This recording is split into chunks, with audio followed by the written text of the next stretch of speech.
treat. I believe it.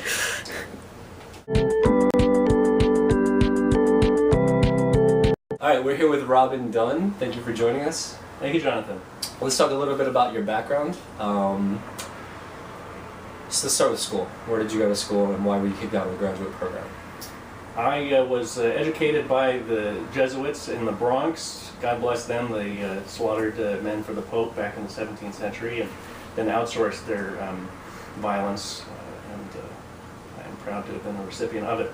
Mm-hmm. Then I got my master's from the University of Texas at Austin, and they threw me out for not kissing enough ass.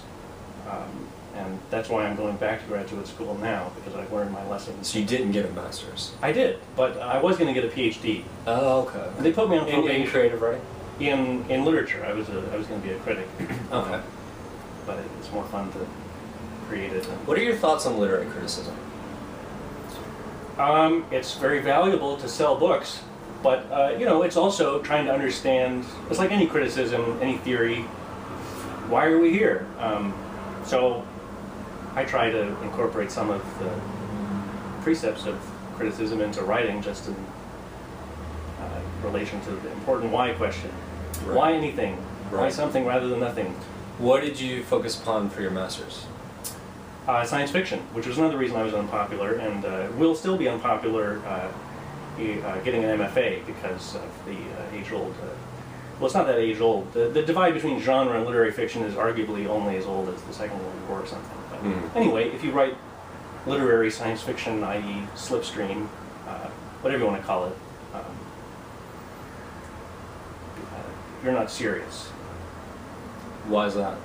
That's just, that's the word on the street. The establishment says. Right. And now you're applying back into that ivory tower. That's right. What is your new approach? My new approach is to kiss more ass and be a good person. Mm-hmm. And we'll send this to wherever you're applying. Yes. And so you'll be going for your MFA, and where have you applied? I have applied to Iowa, the best school, or the best known one in the country. I was also admitted early to Chapman in Orange County, and they love sci-fi. They do, and God bless them for it. Mm-hmm. What about Iowa? Most of the decisions come out end of March, beginning of April. So. No, but do they love sci-fi? I'm guessing they're agnostic on the question, is what I would guess. They're smart enough to know that genre is good. Right, exactly. Is it any good? Yeah. Does it make you laugh? Does it make you cry? Right. Is there some pretty stuff in it?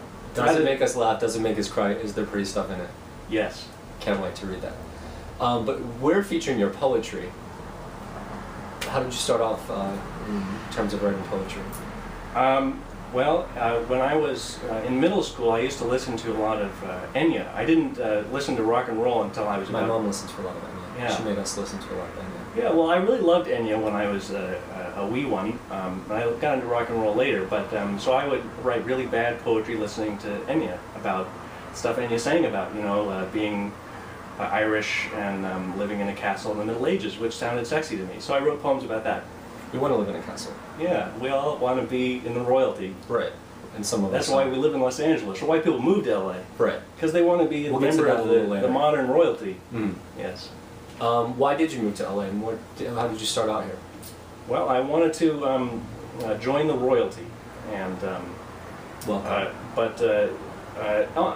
honestly, I wanted to serve the royalty. I wanted to serve our fearless leaders, who are the rich and famous of the planet Earth, which is what artists do. Who are some of your favorites?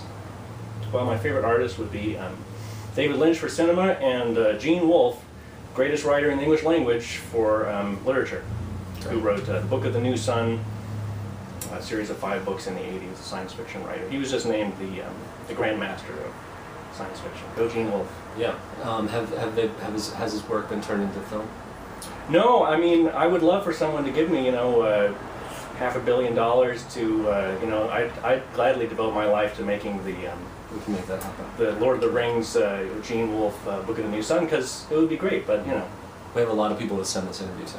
That's awesome. And then, so, did you just not enjoy film, or, what is taking you back to Well, graduate school? I mean, Los Angeles is an interesting city. It's number 2 in the nation, but it has the Wild West in it, in its soul, in so many ways. One of those ways is we decry introspection, which is interesting that you're asking intelligent questions in the city of Los Angeles. I know I'm a judgmental demographic. They're gonna be supporting you. I know. Well, people who read poetry in LA, right? It's already a subset. Although Julia Roberts is said to enjoy poetry, but yes. Unlike New York, we don't like constant self-analysis, and the city is still young. Which is great. Yes, it's a young city, and so naive. Do you feel that the zeitgeist is here? You know, I've touched the zeitgeist, and it is here, but it's a clone. In a physical form? It's a clone like 3 Jane from We go in Neuromancer. sci-fi or we stay in poetry? What's the difference? Okay. It was a clone of who? Like 3 Jane in Neuromancer, I only touched a clone of the zeitgeist. I think that was a great answer. Thank you, sir. That was a great question, too. And then, let's talk about your work. So you have started a website, an online, would you call it a zine or just a publication? We like to call ours a publication. What would you call it? The LA Review of Books.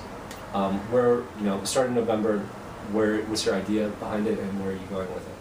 Right, I did start, I've started 3 zines now on robindunn.com. The first one I started was the Los Angeles Review of Los Angeles.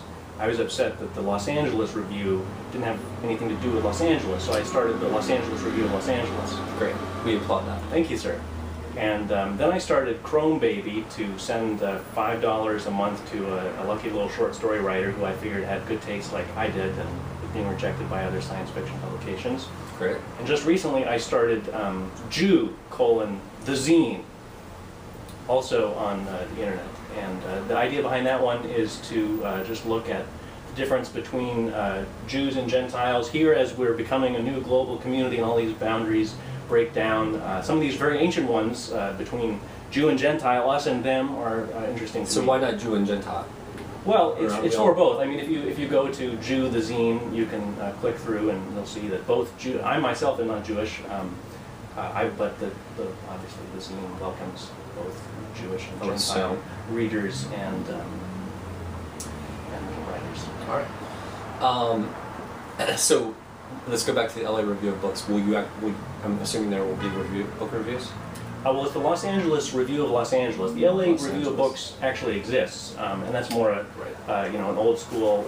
older school mainstream, what have you. So this one is strictly online, but we had 2 successful issues already from writers all over the world. The second one had some very arresting poetry written in the late 80s and early 90s by Tommy Swerdlow, who is the screenwriter who wrote the movie about the Jamaican bobsled team. Okay. And he just sent me a couple Cool Runnings. That's right. Disney bought that. He wrote the screenplay for that, and he wrote 2 beautiful poems, which start off the second issue about being in a more violent decade in LA and being addicted to drugs. And this is a beautiful thing about poetry is it's all about rhythm and sound. And LA is a city of music, and any city in any century is full of rhythm and sound and music. And so the poetry of the city is, it's good. Right. Favorite poem? I'll just have to go with Tommy Swerdlow, since that's the one I loved so much so recently. There's a Funeral on Fairfax, which is very beautiful, by Tommy Swerdlow. All right. Favorite poet? Let's just go with Swerdlow again. We have to take Whitman too. We'll put Whitman ahead of him because Whitman is. Don't go back. Whitman's kind of. Whitman is bigger. He is the father and mother of American literature. I've said it. Exactly. Exactly. Favorite writer? Gene Wolfe. And favorite novel? Favorite novel? Let's go with Grass by Sherry S. Tepper. That's a beautiful beginning. Okay. What if you could be asked a question in an interview? What would be the question and what would be the answer? This is the last question, by the way. Okay, the question would be, what is the answer? And the answer would be, I don't know.